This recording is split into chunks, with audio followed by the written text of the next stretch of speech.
En primer lloc, i en funció també del debat que ara hem anat seguint, jo volia recordar els acords que va arribar el govern i que, de fet, la consellera va explicar a la roda de premsa, que és actuar permanentment contra qui sigui, on sigui, quan sigui, i arribar fins a rescabalar l'últim euro. Això és el que ha dit el govern de la Generalitat. Per tant, a vegades crec que estem fent, diguéssim, algun debat que no tenen a veure amb el que s'ha dit i s'ha explicat. Perquè, efectivament, el govern de la Generalitat i aquest Parlament està intensament impulsant mesures contra la corrupció i mesures per lluitar contra la corrupció política i no política. I, per tant, en aquest sentit, vostès no crec que se li puguin retreure gaires coses a la tasca legislativa i executiva que està fent el govern de la Generalitat en aquests aspectes. Per tant, nosaltres, i per lleialtat amb el govern, amb el Parlament i per coherència, nosaltres, efectivament, votarem a favor d'aquestes dues propostes de resolucions. Votarem, com ho deia, per lleialtat amb el govern i amb tota la tasca que hem estat impulsant.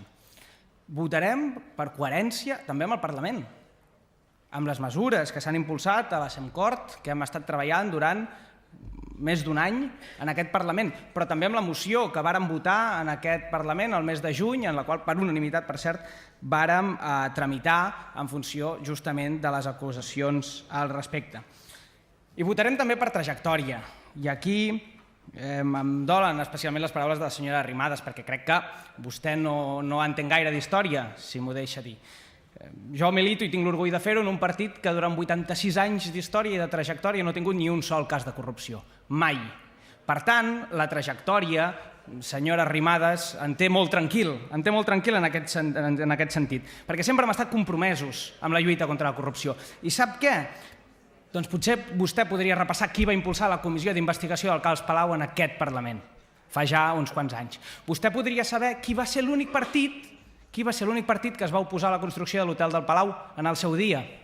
O vostè podria saber qui va ser el partit que va plantejar al Congrés dels Diputats fa una bona pila d'anys acabar amb les donacions anònimes a les fundacions i als partits polítics. Per tant, senyora Arrimadas, no em parli de trajectòria. Per trajectòria, justament, també nosaltres votarem a favor en aquestes qüestions. Entre altres coses perquè vostè ha dit i els aforaments i els imputats i vostès bloquegen les comissions contra la corrupció. Escolti, vostè crec que no està atenta al que es fa en aquest Parlament.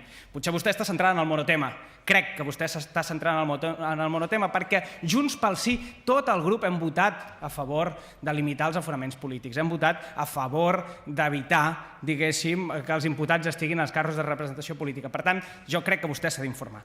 Per trajectòria, per compromís amb el Parlament, per compromís amb el govern i, sobretot, per compromís amb la República, que, malgrat els dolgui, estem construint i que la volem neta, la volem lliure. I no hi ha cap compromís més ferm contra la corrupció, que és justament apostar per construir un país nou, diferent i que acabi amb els tripijocs de l'autonomisme que ens han portat on avui estem.